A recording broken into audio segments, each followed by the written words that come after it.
জয় মা তারা দর্শক বন্ধুরা, আমি চন্দন শাস্ত্রী।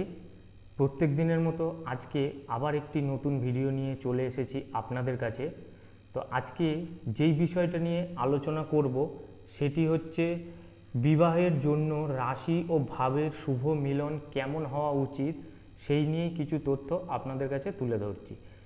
অবশ্যই আপনাদের জন্মছকে মিলিয়ে দেখে নেবেন যেই যোগগুলো বা যেই গ্রহের অবস্থানগুলোর সম্বন্ধে বলছি সেগুলো আপনাদের জন্মছকে আছে কি নেই।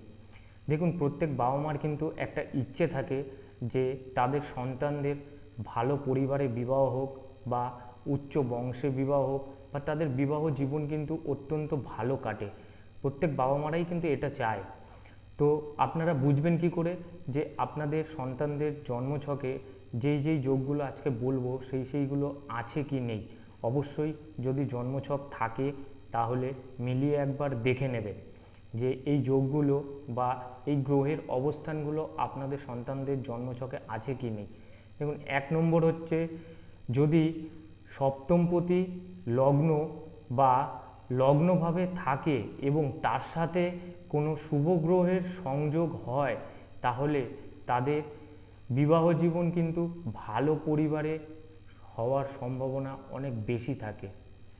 2 নম্বর হচ্ছে সপ্তম ভাব ও সপ্তম পতি যদি শক্তিশালী হয় তাহলে তার কিন্তু উচ্চ বংশে বিবাহ হওয়ার সম্ভাবনা অনেক বেশি থাকে। 3 নম্বর হচ্ছে লগ্ন ও সপ্তম ভাবের অধিপতিদের মধ্যে শুভ সংযোগ থাকলে তাদের বিবাহ জীবন কিন্তু অত্যন্ত সুখের হয়। তো এই 3টে যোগ আপনাদের সন্তানদের জন্মছকে একবার মিলিয়ে দেখে নেবেন যে আছে কি নেই।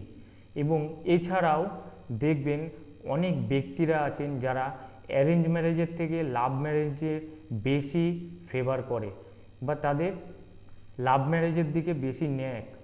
তো এইটা কোন কোন রাশির ক্ষেত্রে বেশি দেখা যায়?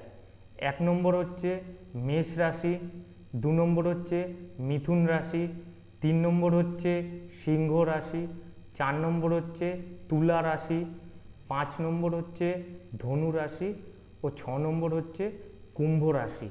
এই 6টি রাশির ব্যক্তিদের কিন্তু অ্যারেঞ্জ ম্যারেজের থেকে লাভ ম্যারেজ বেশি পছন্দ হয় বা লাভ ম্যারেজের দিকে বেশি ন্যাক তাদের।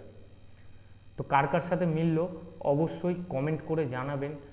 আর যদি আমার সাথে আপনাদের দেখা করার ইচ্ছে থাকে বা দেখা করতে চান তাহলে অবশ্যই স্ক্রিনে দেওয়া নাম্বারে ফোন করে যোগাযোগ করতে পারেন। নমস্কার।